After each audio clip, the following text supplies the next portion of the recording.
आज करकमला एक शक्तीपीठ विरोधी एल्गार मेळावा होता. त्या मेळाव्याला मी आलेलो होतो आणि त्याच्यानंतर गेल्याच आठवड्यामध्ये स्वाभिमानीचे तालुका अध्यक्ष अजित बोरकर यांच्यावर काही समाजकंटकांनी हल्ला केलेला होता. त्यांच्या प्रकृतीची विचारपूस करायला म्हणून मी माळशिरसमध्ये आलेलो होतो. शेतकरी आंदोलन सुरू असताना, एकीकडे शक्तीपीठ महामार्गाचं आंदोलन सुरू असताना, शेतकरी कर्जमाफीचा विषय सुरू असताना अजित बोरकरांवर जो हल्ला झाला त्या हल्ल्यापाठीमागे काय कारणं असू शकतात किंवा काय असू शकतं असं आपणास वाटतं? आपण माहिती घेतली का त्याबाबत? त्याबद्दल पोलिसांच्या बरोबर माझं बोलणं झालेलं आहे. सगळे जे काही संशयित आरोपी आहेत ते फरारी आहेत. तपास चालू आहे. परंतु शेतकऱ्यांच्यासाठी काम करणाऱ्या अशा एखाद्या कार्यकर्त्याला जर का असं कोण त्याचा त्रास देत असेल, हल्ले करत असतील, तर आम्ही काही गप्प बसणारी माणसं नाही आहे. जशास तसं उत्तर देण्याची क्षमता निश्चितच आमच्या मनगटामध्ये आहे. आम्ही ते करूच. आणि म्हणून मी पोलिसांना सक्त सूचना दिलेल्या आहेत की अशा प्रवृत्ती वाढायला लागल्या तर आम्हाला कायदा हातात घ्यावा लागेल. आजही आम्ही चळवळी करतो, आंदोलनं करतो, परंतु सविनय कायदेभंग करतो. आम्ही कधी कायदा हातात घेत नाही किंवा गुंडागर्दी आम्ही कधी करत नाही. धमक आहे आमच्यामध्ये ती करण्याची, पण आम्ही ती करत नाही. पावसाळी अधिवेशन सुरू आहे. शेतकरी कर्जमाफीचा विषय ऐरणीवर आहे. सरकार याबाबत काहीच करताना दिसून येत नाही. आपली भूमिका काय आहे यापुढची शेतकरी कर्जमाफी? सरकार केवळ टाईमपास करायला लागलं आहे आणि शेतकऱ्यांच्या भावनेशी खेळायला लागलेलं आहे. त्यांच्या अटी शर्ती एवढ्या घालून ठेवलेल्या आहेत की ते जरी म्हणत असले 35,000 कोटीची ही कर्जमुक्ती आहे, तर मला नाही वाटत त्यांच्या ह्या अटी शर्तीतून बाहेर पडून प्रत्यक्षात लाभ होणाऱ्या शेतकऱ्यांच्या रकमेची बेरीज ही 8-9 हजार कोटीच्या वर काही जाईल असं मला वाटत नाही. शक्तीपीठ महामार्गासाठी सर्व स्तरातून विरोध होत असतानाही शासनाने महामार्गाचा घाट घातलेला दिसतोय. काय भूमिका पुढची राहणार? अनावश्यक, अव्यवहार्य आणि कुणीही मागणी न केलेला, गरज नसलेला असा हा शक्तीपीठ महामार्ग आहे. आणि तरीसुद्धा तो रेटण्याचा प्रयत्न होतोय. याचं कारण आर्थिक आहे. मोठ्या प्रमाणामध्ये त्या महामार्गाच्या बांधणीतून पैसा उभा करायचा डाव सरकारचा आहे. एकतर आता ते म्हणतात की 1,10,000 कोटी रुपये खर्चून रस्ता बांधणार आहोत 856 किलोमीटर लांबीचा. प्रत्यक्षामध्ये तो 40 ते 42 हजार कोटीत पूर्ण व्हायला पाहिजे जर इमानदारीनं केला असता. नॅशनल हायवेनं अशा प्रकारे अनेक ठिकाणी तेवढ्या किमतीमध्ये रस्ते बांधलेले आहेत. तर तो 1,10,000 कोटीमध्ये होत असेल तर हे वरचे 60-65 हजार कोटी रुपये कुणाच्या कशात जाणार आहेत?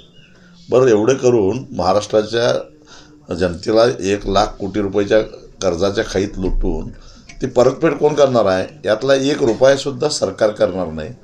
तर रस्ता पूर्ण झाल्यानंतर त्या रस्त्यावरून प्रवास करणाऱ्या प्रवाशांनी टोलच्या रूपामध्ये हे सगळे पैसे कर्ज फेडायचे आहेत.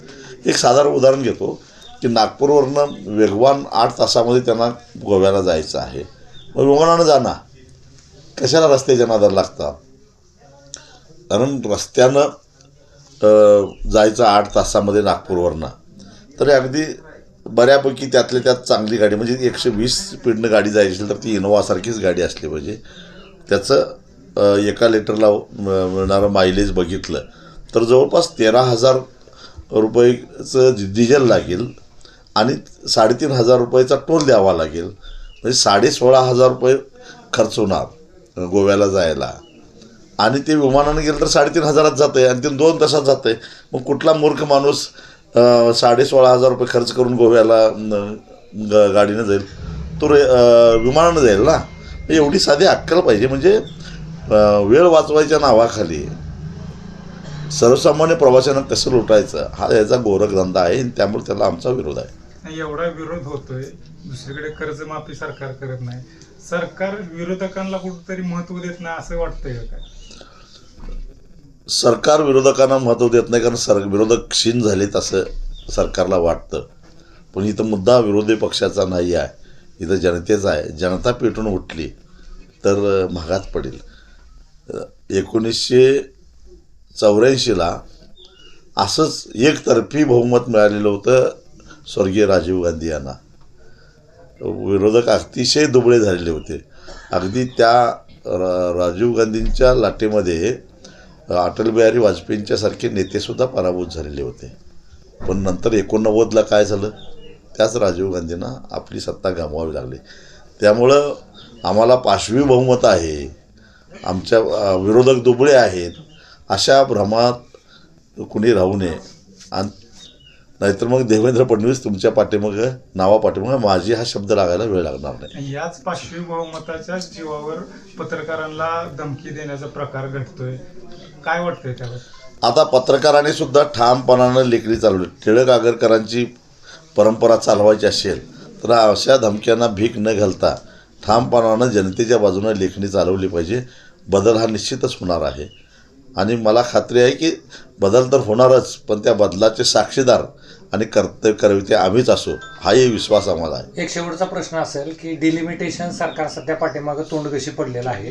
डिलिमिटेशनचं बिल नामंजूर झालं, ते पुन्हा डिलिमिटेशन आता पावसाळी अधिवेशनात करायचं आणि ते बिल मंजूर करून घ्यायचं म्हणून सरकार विरोधी पक्ष फोडायला लागलेला आहे. पण अजूनही त्यांना 2/3 बहुमत मिळवण्यासाठी राज्यसभेत 13 आणि लोकसभेत 16 खासदारांची गरज आहे.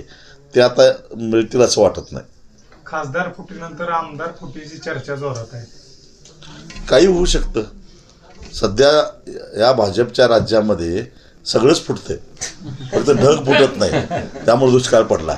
नाहीतर नीटचा पेपर फुटतो, TETचा पेपर फुटतो, पक्ष फुटतात, सगळंच फुटायला लागलेलं आहे. फक्त ढग फुटत नाही. ढग फुटला असतं तर जनतेला बरं वाटलं असतं. शेवटचा अगदी प्रश्न, आज तुम्ही शक्तीपीठ महामार्गासंदर्भात आज पंढरपूर तालुक्यामध्ये कार्यक्रमला तुम्ही शेतकऱ्यांसमेत कार्यक्रम घेतला.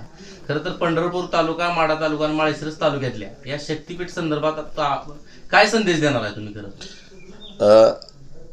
मी पंढरपूर, माढा, माळशिरस तालुक्यातल्या शेतकऱ्यांना एवढंच सांगेन, हा प्रश्न फक्त ज्यांची जमीन जाणार आहे त्यांचा नाही आहे. ज्यांची नाही जाणार आहे त्यांना तर जास्त त्रास होणार आहे. म्हणजे इथं पाईपलाईनचं जाळं मोठ्या प्रमाणामध्ये या तिन्ही तालुक्यामध्ये आहे. अनेक शेततळी, अनेक विहिरी, अनेक कॅनॉल आणि ह्या शक्तिपीठामध्ये क्षतिग्रस्त होणार आहेत. शिवाय अलीकडच्या काळामध्ये पावसाचं जे स्वरूप बदललेलं आहे त्यामुळं कमी वेळेत धो पाऊस मोठा पडतो, ढगपट्टीचं प्रमाण वाढलेलं आहे आणि त्याच्यामुळं नैसर्गिक पाण्याच्या प्रवाहाचा विचार न करता पाण्याच्या प्रवाहाच्या विरोधात भराव मोठ्या प्रमाणात या रस्त्याला टाकला जाणार आहे. आणि त्यामुळं 2-2, 3-3 महिने शेतात पाणी साचून राहील. हे ज्यांची जमीन जाणार नाही त्यांच्या शेतात पाणी साचणार आहे आणि त्यांना नुकसान भरपाई काहीच मिळणार नाही. हा सगळा विचार करता इथल्या जमीन जाणाऱ्यांनी आणि न जाणाऱ्यांनी सुद्धा ताकदीनं शक्तिपीठाला विरोध केला पाहिजे.